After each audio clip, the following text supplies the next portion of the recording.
Well, it's not all doom and gloom for retail. Elsewhere in the region, Grand Central, the £150 million redevelopment in Birmingham city centre, is due for completion this September. While in Stafford, £70 million is being spent on the Riverside shopping complex. That should open in 12 months' time. And in Wolverhampton, the new £30 million Manda Centre is scheduled for completion in 2017. Meanwhile, the first major element of Coventry's £100 million Friargate development opened today.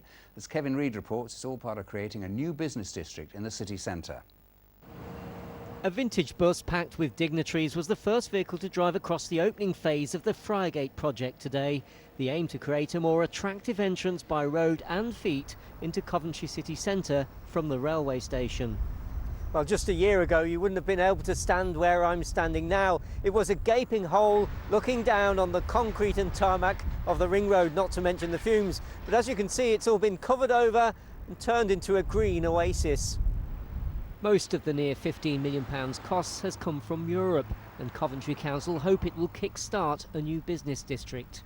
Coventry's got the busiest station outside London. It's grown over 140% in the last 10 years. So we want people to come out of the station into a wide open space that gives a good impression of our city.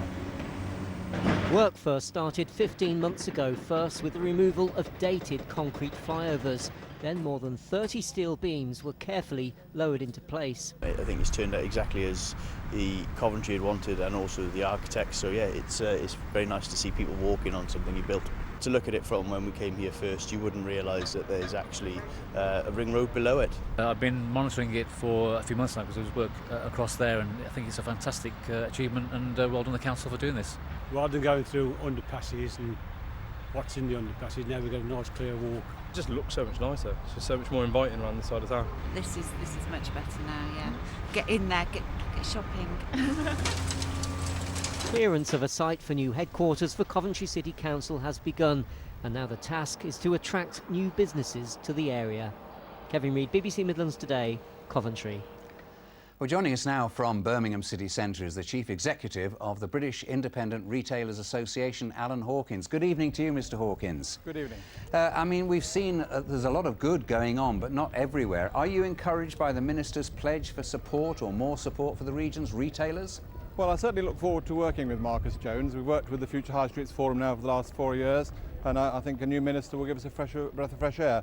The examples you put from Stoke-on-Trent earlier today are at the extreme of how bad things are. The general figures are slightly improving, and national rates are down from about 15% vacancy rates to about 13%. So figures in the high 20s are at the extreme, but we need to work with those and help those shopping centres too. Yeah, because the trend is terrible, isn't it? If there are 3 times more closed shops last year than the year before.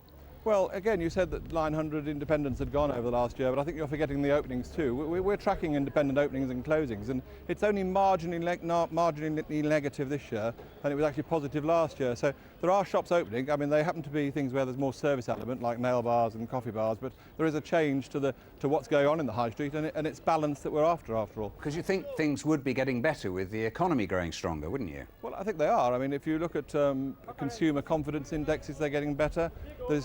We're getting marginal increase in sales, and there's deflation in prices of about 3.5% in non-food at the moment. So if you put those two together, there is actually more money being spent on the high street on goods. People will feel better as their salaries marginally increase and prices go down. So there's more affordability around and a bit more optimism.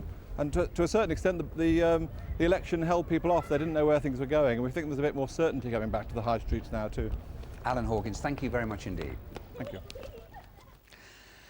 A black countryman